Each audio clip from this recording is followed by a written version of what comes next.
करनाल जिले को नए एसपी मिल गए हैं। उनका नाम है शशांक कुमार सावन।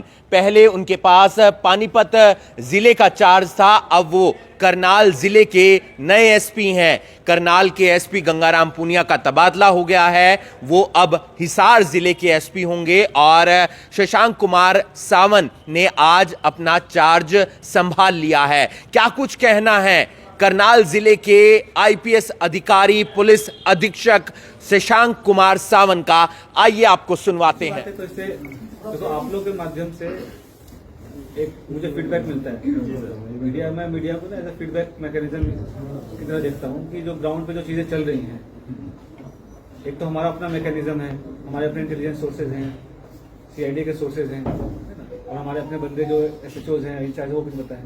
बट आप जो है, आपका जो व्यू है वो कभी काफी इनसे बायस नहीं होता है, इनसे ये अपने व्यूज हैं बायस्ड होंगे।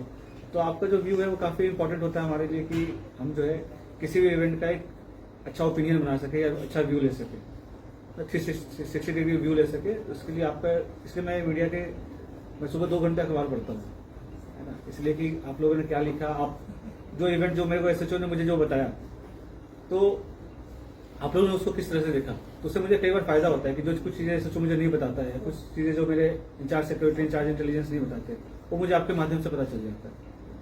तो काफी कुछ ऐसे भी केसेस हुए जिसमें ना मैं पहले एक्शन ले पाया समय रहते, जिससे कि आगे लॉ एंड ऑर्डर सिचुएशन ना हो। इसलिए, और मीडिया तो फोर्थ पिलर है ही डेमोक्रेसी का, तो आप लोग का जो कंट्रीब्यूशन है डेमोक्रेसी में, चाहे सोसाइटी में, उसको तो कितना भी बोलो कमी है। कई जगह पर पुलिस पहले नहीं पहुंचती है, मीडिया पहले पहुंच जाती है, ये बात पुनिया सर भी कहते थे। तो मतलब उस तरीके से भी आपको बहुत जानकारी मिल पाएगी हमारे माध्यम से शायद। देखो, जैसे मैंने बताया कि आपकी जो अहमियत है उसमें जितना कम बोलूं, मतलब जितना बोलूं वो कम है, तो उस पर तो हम क्या डिस्कशन करें। बाकी आप लोग का अगर सकारात्मक रोल रहेगा, जो चीजें हैं मुझे बताएंगे, जो एक्चुअल फैक्ट्स है वो बताते हैं, तो अकॉर्डिंगली जो पुलिस का जो एक्शन है या प्रशासन का जो एक्शन है और बेटर होता है। सर, पहले इसमें कोई कंपटीशन का नहीं है कि कौन पहले पहुंच रहा है, जो भी पहले पहुंच रहा है उसका ध्येय क्या है, उसका एम क्या है। और जैसे कि डायल 112 की गाड़ियां आ गई हैं, डायल 112 सिस्टम चल गया और रिस्पॉन्स टाइम भी लेस देन 10 मिनट्स है, तो मुझे लगता है कि अब जो है, अब ये वाली शिकायत थोड़ी कम हो गई है कि पुलिस पहुंचती नहीं है। पहुंच के पुलिस मौका तो संभाल लेती है, फिर जब थाने से टीम आती है, क्योंकि थाने में जो टीम से वो कोई ऐसे खाली नहीं बैठा रहता, कहीं ना कहीं इन्वॉल्व होता है, कहीं कोर्ट में अपनी गवाही दे रहा है, चाहे कोई और लॉ एंड ऑर्डर हो गया वहां पे। तो डायल 112 क्या है, कोई डेडिकेटेड सिर्फ और सिर्फ फर्स्ट रेस्पॉन्स के लिए है, तो पुलिस मौके पे तो पहुंच जाती है। मुझे नहीं लगता कि ऐसी शिकायत करनी चाहिए। So I have seen you are working earlier in Kaithal and Panipat. Now you are in CMC. तो उन challenges के लिए भी किस तरह की प्लानिंग है? It is a happening city. There are agitations. I can see it कि देखो, when I was in Kaithal और in Panipat, so I can see it as a stepping stone. तो मैंने वहाँ पे काम किया, सीखा कुछ, तो इस लायक मुझे सरकार ने अगर समझा है कि मैं यहाँ पे आऊँ और आप लोग के बीच काम कर सकूँ, तो मुझे लगता है कि फिर मैं उसको बखूबी निभा सकता हूँ। सर, शायद आपकी जानकारी में आ गया होगा, आज 100 से 150 बदमाश कॉलेज के बाहर फायरिंग की भी सूचना है, हुई है नहीं हुई है ये नहीं मालूम, लेकिन बहुत सारे हथियार भी बरामद हुए हैं। पुलिस पे अभी तुरंत कमेंट करना बड़ा जैसे कोई उचित नहीं होता कि कोई जस्ट घटना हुई है, तो एसएचओ मौके पे हैं, पूछताछ कर रहे हैं, और जो निकल के आता है जैसे उसकी उचित कार्रवाई हम तत्परता से करेंगे। करनाल की जनता से वो शांति बनाए रखे, कानून व्यवस्था बनाए रखे, है ना, और जो भी प्रशासन और जो पुलिस प्रशासन स्पेसिफिकली कोई कॉपरेशन सीख करता है तो प्लीज उनकी मदद करें, इससे कि, और इन जनरल भी मेरा कहना है जनता के प्रति कि धीरे धीरे जो है अधिकार की अवेयरनेस बढ़ते जा रहा है कि सबको पता है कि मेरे राइट्स क्या है, बट उतनी तेजी से अगर ड्यूटीज की अवेयरनेस बढ़े कि मेरी ड्यूटी क्या है, मेरा धर्म क्या है, तो लगता है कि थोड़ा कानून व्यवस्था मेंटेन करने में और हमें मदद मिलेगी। सर, खाड़ी चौक की वजह से रिश्वत के कई मामले सामने आते हैं, तो उसको लेकर क्या रहेगा सर? जो कार्रवाई उचित होगी वो करेंगे, इसमें तो कोई दो राय नहीं है। कहीं ना कहीं सर विजिलेंस द्वारा ही पकड़े जाते हैं, कई बार शिकायत भी देते हैं। नहीं, ऐसा नहीं है। आपको अगर लगता है कि विजिलेंस की डेडिकेटेड टीम है जो सिर्फ यही काम करती है, उसके अलावा हमारे पास डिपार्टमेंटल एक्शंस वगैरह भी है। तो जनरली जो पब्लिक को भी पता है कि विजिलेंस इसके लिए बना है, तो उनके जैसे हमारे पास अगर कार्रवाई होती है तो हम भी करते हैं, हमारे यहाँ भी डिपार्टमेंटल खुलती है, हमारे भी पीसी एक्ट के मुकदमे दर्ज होते हैं। बट चूंकि पब्लिक सबको पता है कि विजिलेंस इसके लिए करती है, तो मैक्सिमम जो रिपोर्टिंग होती है वो विजिलेंस के पास ही रिपोर्टिंग होती है। और विजिलेंस वगैरह भी जैसे ना उनके पास कॉल रिकॉर्डिंग्स होते हैं, कुछ इन्फॉर्मेशन होता है। तो अब जैसे हम लोग भी तो ट्रैप सेट करते हैं, जैसे मान लो कि कोई किसी केस में राजीनामा कराने की कर रहे हैं, उसकी शिकायत आ जाती है, तो तो अगर हमारे पास कोई पुख्ता एविडेंस के साथ कोई हमारे पास इंफॉर्मेशन आती है तो हमारे पास भी वो सारी पावर है जो विजिलेंस के पास है और हम उस पर उचित कार्रवाई करेंगे। और मुकदमा दर्ज करने के अलावा भी, चलो पैसे लेने देने के अलावा भी अगर जांच में कमियां पाई जाती है या जो इनके रिस्पांस होता है, जो जैसा रिस्पांस होना चाहिए पुलिस का वैसा नहीं रहा, तो उस सब पे भी कार्रवाई, डिपार्टमेंटल एक्शंस वगैरह होते रहते हैं। ऐसा नहीं है कि पुलिस में कार्रवाई नहीं होती है ना, डिपार्टमेंटल एक्शंस हैं, बहुत FIRs हैं, बहुत सारे मैकेनिज्म। सरकार बार बार कह रही है, जनता दरबार की परिभाषा जो मैं समझता हूँ कि पब्लिक ग्रीवेंस रिड्यूसल है, तो पब्लिक से तो अधिकारी मिलते ही और वी मेक श्योर कि हम जो है सुबह 2 घंटे जो है सिर्फ और सिर्फ पब्लिक के लिए रखें। कोई भी व्यक्ति आए वो हमसे मिले और जो भी उनके ग्रीवेंसेस है वो हमारे पास रखें। जैसे मैंने बताया कि जैसे मीडिया को मैं फीडबैक मैकेनिज्म की तरह मानता हूँ, तो मैं पब्लिक से भी मिलना को भी एक फीडबैक मैकेनिज्म मानता हूँ कि वो आके फिर मुझे ऑल्टरनेट व्यू देते हैं कि उनके हिसाब से क्या कार्रवाई हुई, क्या कार्रवाई नहीं हुई, और उसके हिसाब से फिर SHOs एंड DSPs को उचित डायरेक्शन देते हैं। सर, जो महिलाएं होती हैं वो चुपचाप अत्याचार सहन करती हैं, तो क्या उनके लिए भी कुछ जागरूकता अभियान या फिर कुछ ऐसी चीजें करनाल में स्टार्ट की जाए? बिल्कुल, हम 2 pronged अप्रोच रहेगा। देखो, जैसे हम कार्रवाई तभी कर पाते हैं जब हमारे पास इन्फॉर्मेशन आती है और इन्फॉर्मेशन राइटिंग में होती है तो मुकदमा तभी दर्ज होता है। ऑल इन्फॉर्मेशन पर मुकदमा रेस्ट ऑफ केस में दर्ज होता है। लास्ट में करनाल की तो let me complete please sir ji. तो हम कार्रवाई तो तभी कर पाते हैं जब हमारे पास इन्फॉर्मेशन आती है। लोग बाहर आके और कार्रवाई करें, मतलब वो हमें इन्फॉर्मेशन दे, इसके लिए डेफिनेटली हम अवेयरनेस कैंपेन करेंगे। और हमारी कार्यशैली अगर बेहतर होगी तो उनको अपने आप हमारे सिस्टम में कॉन्फिडेंस होगा। तो हमारे सिर्फ अवेयरनेस करने से नहीं होगा कि भाई आप आइए हमारे पास बोलिए।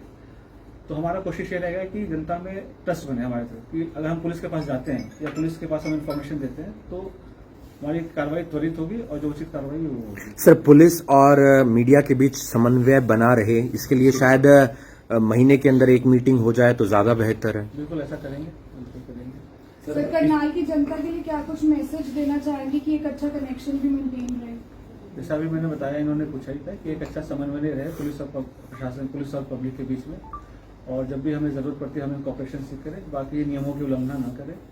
और जो भी अपने जो मेजर क्राइम्स है वो तो कम होते हैं, बट जो डेली के न्यूसेंस होते हैं, जैसे आपके फॉर एग्जांपल कि बुलेट पटाखा है, चाहे डीजे बज रहा है, तो ये सब डेली लेवल पे लोग या ट्रैफिक वायलेशंस हैं, ये सब अगर लोग इसकी अपने ड्यूटीज को, अपने कर्तव्य को समझें तो फिर पुलिस का काम जो थोड़ा और कम हो जाता है। फिर पुलिस जो है फिर मेन क्राइम से फोकस कर पाती है। तो सबसे यही रिक्वेस्ट है कि अपने कर्तव्य की पालना करें और नियम कानून के अंदर रहें। सर, मीडिया के साथ किसी मामले कोई आपको वर्जन लेना, कुछ करना हो, क्या सिस्टम रहेगा? देखते हैं, हम उसका एक सिस्टम डेवलप करेंगे। ठीक है, एक ऑफिशियल स्पोक्स पर्सन रहेगा और जो उचित लगेगा तो मैं भी प्रेस कॉन्फ्रेंसेस करूंगा। न्यूज के अलावा सर फोन पे आपसे कांटेक्ट किया जा सकता है, मैसेज? बिल्कुल बिल्कुल बिल्कुल। और आप लोगों के तो ग्रुप्स होते ही हैं, आप लोग sir, drug menace still a challenge. Karnal में 11 to 12 villages have been identified earlier by earlier SP, and they have launched a campaign.